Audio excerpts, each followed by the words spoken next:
अस्सलाम वालेकुम स्टूडेंट, उम्मीद करती हूँ आप सब लोग ठीक होंगे। स्टूडेंट, आज हम लैब 2 करते हैं। लैब 2 में हमने बेसिकली एसक्यूएल सेट ऑपरेशंस करनी है। ठीक है, ये उसी तरह के ही सेट ऑपरेशंस हैं जो हमने 9th-10th की बुक्स में पढ़े थे। हम जो सेट ऑपरेशंस देखेंगे वो 3 हैं: union, intersection and set difference. Set difference को एसक्यूएल में एक्सेप्ट के कीवर्ड से यूज़ किया जाता है।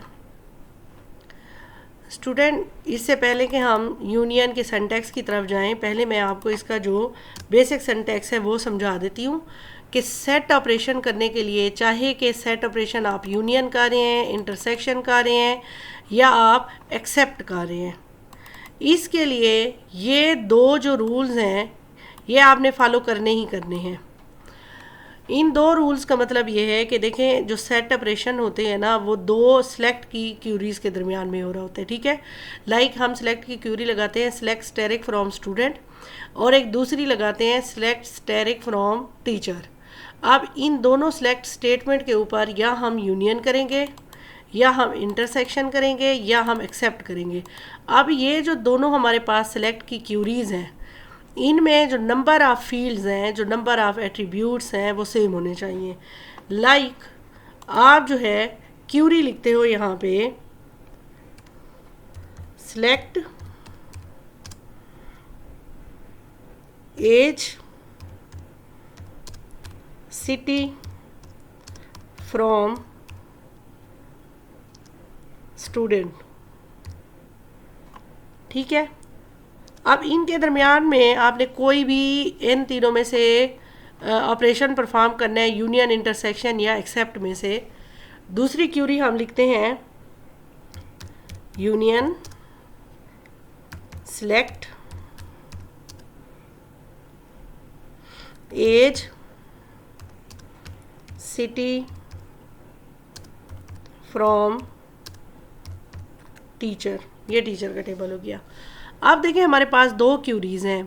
पहली क्यूरी है select as city from teacher, और दूसरी क्यूरी है हमारे पास select as city from teacher. एक स्टूडेंट के टेबल में से डाटा आ रहा है और एक टीचर के। आप देखें, यहाँ पे हमारे पास जो इसके ऑपरेंड्स हैं ये दो हैं। ठीक है, और हमारा ऑपरेशन कौन सा है? यूनियन का है। इसकी जगह पे इंटरसेक्शन भी हो सकता है और एक्सेप्ट भी हो सकता है।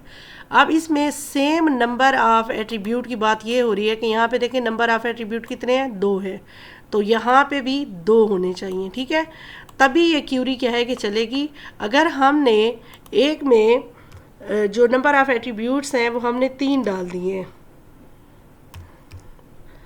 लाइक ये हमने 3 कर दिए हैं, और दूसरी क्यूरी में हमारे पास 2 हैं, तो फिर इस तरह से सिंटैक्स का एरर आएगा। यहाँ पे ये बात आई थिंक आपको क्लियर हो गई होगी। नेक्स्ट आप देखें, हमारे पास जो नेक्स्ट पॉइंट है उसमें ये है corresponding expression must be similar data types. अब कोरेस्पोंडिंग का क्या मतलब है? कोरेस्पोंडिंग एक्सप्रेशंस का मतलब क्या है? यहाँ पे देखें, इसका मतलब ये है कि सिलेक्ट के बाद पहला कॉलम है एज, और यहाँ पे सिलेक्ट के बाद पहला कॉलम है एज, तो इन दोनों की डाटा टाइप सेम होनी चाहिए। ठीक है, इसके बाद आप देखें सेकंड कॉलम है, यहाँ पे हमारे पास सिटी, और यहाँ पे भी सिटी है। ये तो बाय चांस इस तरह के एट्रीब्यूट हमारे पास मौजूद है। अगर हम चाहें तो कुछ और भी कर सकते हैं। लाइक मैं यहाँ पे सैलरी कर देती हूँ। ये सैलरी का इसका एक एट्रीब्यूट है, और फिर दूसरा है हमारे पास क्वालिफिकेशन।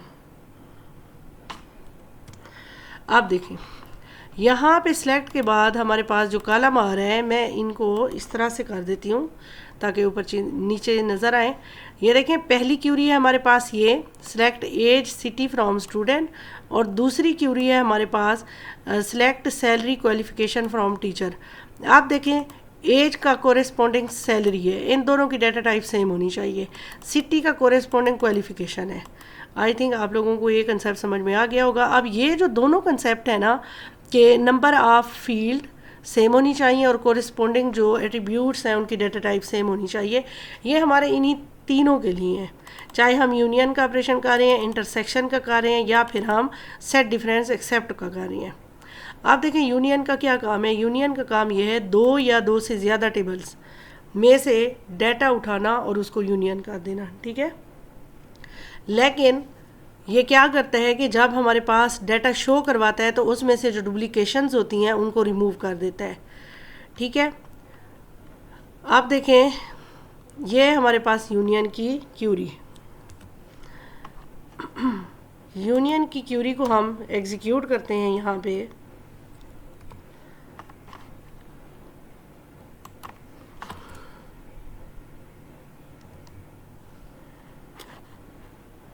हाँ जी,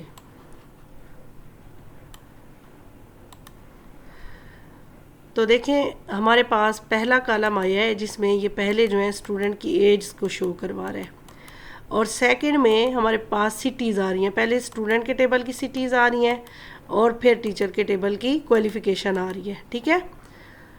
अच्छा, यहाँ पे आपने एक चीज़ नोटिस की होगी कि हमारे पास जो फर्स्ट क्यूरी होती है इसका इम्प्रेशन ज़्यादा होता है एज़ कम्पेयर टू सेकेंड।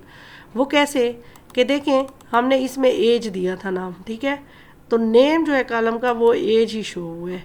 उसके बाद सेकंड का हमने सिटी दिया था और यहाँ पे सेकंड का जो है वो सिटी ही शो हो रहा है, हालांकि नीचे ये जो है ये सारी की सारी क्वालिफिकेशंस ऑफ द टीचर्स हैं।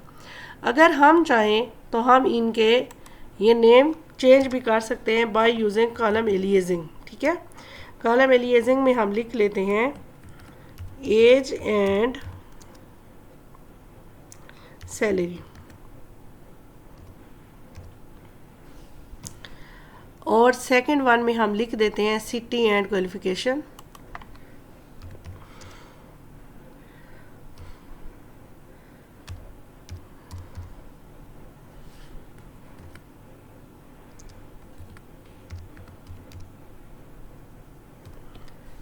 चलें जी, अब हम इन क्यूरीज़ को एग्जीक्यूट करते हैं तो अब हम देखेंगे कॉलम के नेम चेंज हो चुके होंगे, ठीक है। Age and salary, city and qualification यहाँ पे आ गया। तो इस तरह से स्टूडेंट हमने देखना है कि अगर हमने कोई ऐसी एक क्यूरी लगा दी है कि जिसमें जो नंबर ऑफ़ कॉलम है उनमें नंबर ऑफ़ कॉलम में डिफरेंस है तो हमारी क्यूरी में एरर आना है।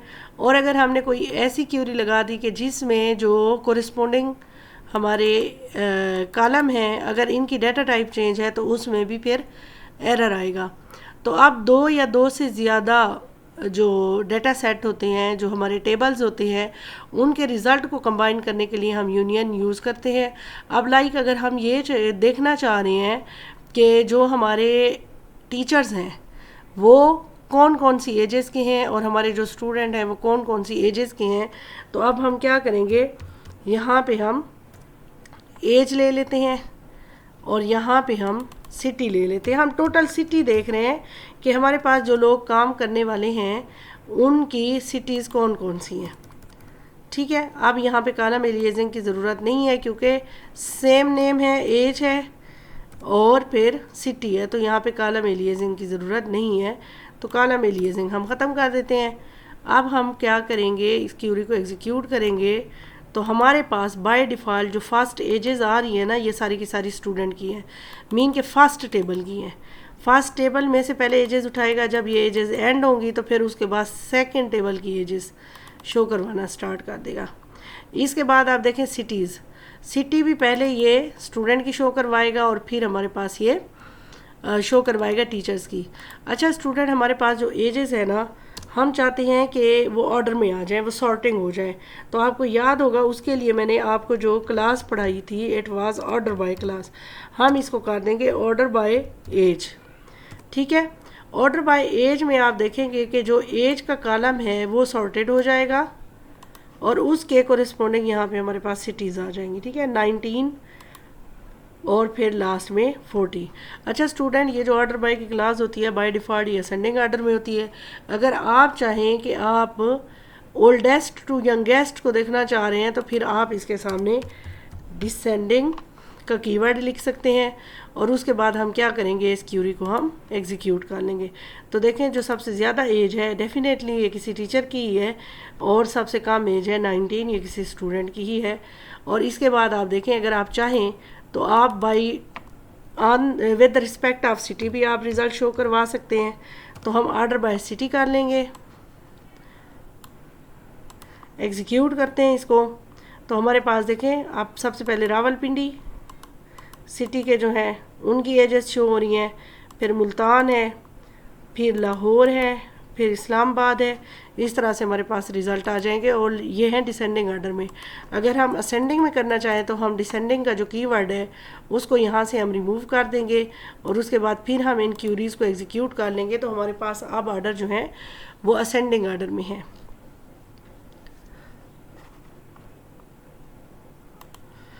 स्टूडेंट, ये जो ऑर्डर बाय की क्लास होती है इसमें आप जो एट्रीब्यूट देते हो ना वो लाजमी आपके इन प्रोजेक्टेड में से कोई होना चाहिए, ठीक है, इन्हीं में से कोई होना चाहिए।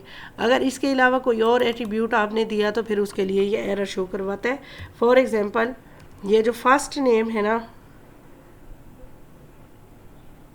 इसके थ्रू अगर हम करवाएं तो यहाँ पे हमें एरर आएगा, ठीक है। तो इसलिए हम क्या करते हैं कि जो भी हमें जिस वाले एट्रीब्यूट को हमने करवाना होता है ऑर्डर बाय तो उसको हम प्रोजेक्टेड में से ही उठाते हैं, इसके अलावा हम कोई और दें तो यहाँ पे एरर आता है। नेक्स्ट आप देखें इसी तरह से ही सेम है इंटरसेक्शन। अब यूनियन का क्या है, यूनियन क्या करेगा कि स्टूडेंट के टेबल में से भी सारा डाटा उठाएगा, कौन कौन से कॉलम का, एज का और सिटी का, और टीचर के टेबल में से भी सारा डाटा उठाएगा, एज का और सिटी का, ठीक है। इस सारे डाटा को कंबाइन कर देगा। जस्ट ये करता है यूनियन का ऑपरेटर जो होता है कि जो डुप्लीकेशन होती है वो ख़त्म कर देता है। अब जाहिर सी बात है सिटीज़ में तो डुप्लीकेशन लाजमी आई होगी दोनों में, तो ये सिर्फ डुप्लीकेशन ख़त्म कर देता है, बार बार रिपीट नहीं करता एक वैल्यू को, वन टाइम करता है, लेकिन डाटा सारे के सारा देता है।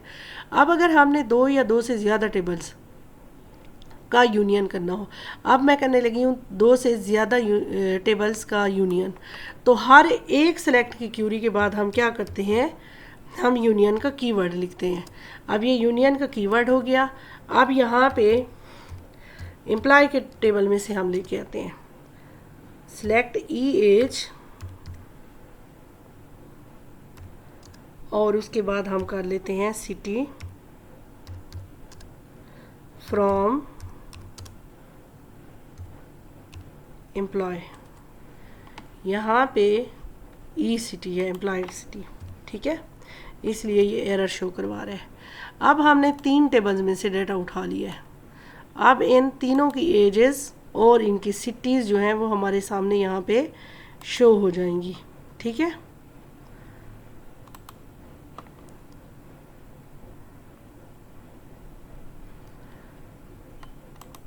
तो स्टूडेंट अब हम मूव फॉरवर्ड करते हैं इंटरसेक्शन की तरफ। इंटरसेक्शन का फंक्शन ये होता है कि हमने अगर 2 या 2 से ज़्यादा टेबल्स का सेम डाटा सिर्फ देखना है, मीन के एक ऐसा डाटा जो तीनों टेबल्स में हो या दोनों टेबल्स में हो, जस्ट वही अगर हमने डाटा देखना है तो हम इंटरसेक्शन यूज़ करते हैं, कॉमन डाटा भी आप इसको बोल सकते हैं। अब लाइक अगर हमारे पास 2 टेबल्स हैं स्टूडेंट का और टीचर का, ठीक है। अब हम ये चाहते हैं कि उनमें जो सेम एजेस हैं या सेम सिटीज़ हैं वो शो करवाए, तो देखते हैं कि इसके आंसर में हमें क्या क्यूरी मिलती है, ठीक है। हमने क्या करना है कि यहाँ पे यूनियन की जगह पे हमने लिख देना है इंटरसेक्ट, और हमने क्यूरी को एग्जीक्यूट करना है। तो हमारे पास इनमें देखें या तो सिटी इंटरसेक्ट हो रही होगी या फिर एज हो रही होंगी, लेकिन एक दूसरे के कोरेस्पोंडिंग कहीं पे भी डाटा नहीं आ रहा। इसलिए हम क्या करते हैं, इसको जस्ट एक ही कॉलम पे करके देखते हैं। अच्छा स्टूडेंट, होता ही है कि जो आपके प्रोजेक्टेड कॉलम होते हैं ना, पहले वाले कॉलम को देखेगा, ठीक है, एजेस को देखेगा, एजेस के अकॉर्डिंग फिर सिटी को देखेगा। अब क्या है कि दोनों के कोई ऐसे कम्बिनेशन बन नहीं रहे होंगे जो हमारे इंटरसेक्शन के क्राइटेरिया पे पूरे उतर सकें, इसलिए हमें रिज़ल्ट शो नहीं हुआ। अब हम सिटी में देखते हैं, तो सिटी देखें हमारे पास ये आ रही हैं, और अगर हम सिर्फ सिटी का यूनियन लें तो फिर हम देखते हैं कि हमारे पास क्या डाटा आता है, ठीक है।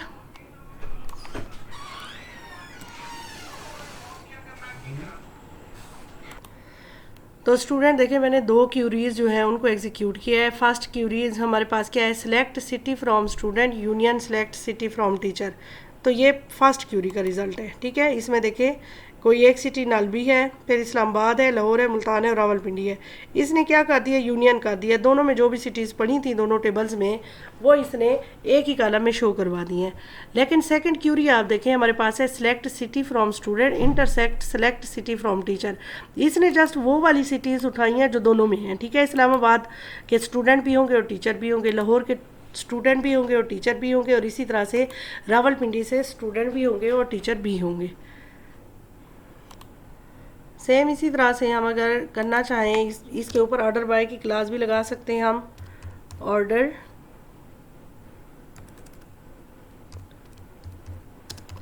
बाय सिटी, ठीक है। तो यहाँ पे हमने क्या किया, इसको हम डाटा को सॉर्ट करना चाह रहे हैं, तो ये हमने एग्जीक्यूट किया तो हमारे पास ऑर्डर बाय सिटी हो गया। नेक्स्ट हम क्या करेंगे, अगर हम ये चाहते हैं डिसेंडिंग ऑर्डर में करें तो हम इसके साथ डिसेंडिंग का कीवर्ड भी यूज़ कर सकते हैं। क्यूरी को हम एग्जीक्यूट करते हैं तो हमारे पास ये इस तरह से रिज़ल्ट आ जाएगा। अच्छा स्टूडेंट, अब हम ये देखते हैं कि अगर हमारे पास 2 से ज़्यादा टेबल्स हों तो उस पर भी हम इंटरसेक्ट लगा सकते हैं, और उसमें अब क्या होगा कि जो तीनों टेबल में सेम डाटा होगा वो हमें शो करवाएगी ये क्यूरी, ठीक है।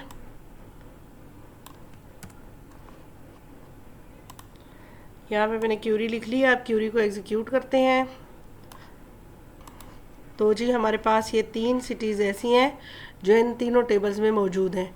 इसके बाद जो हमारा लास्ट है सेट डिफरेंस, सेट डिफरेंस के लिए हम एक्सेप्ट का कीवर्ड यूज़ करते हैं। सेट डिफरेंस में क्या होता है कि फॉर एग्जांपल अगर हमारे पास 2 टेबल्स हैं, ठीक है, तो इसमें जो फर्स्ट टेबल है उसका सारा डाटा शो हो जाएगा। सेट डिफरेंस में जो फर्स्ट टेबल है उसका सारा डाटा शो हो जाएगा, लेकिन उस टेबल का वो डाटा शो नहीं होगा कि जो दूसरे टेबल के साथ मैचिंग होगा, ठीक है। तो अब हम यहाँ पे एक्सेप्ट की क्यूरी लगाते हैं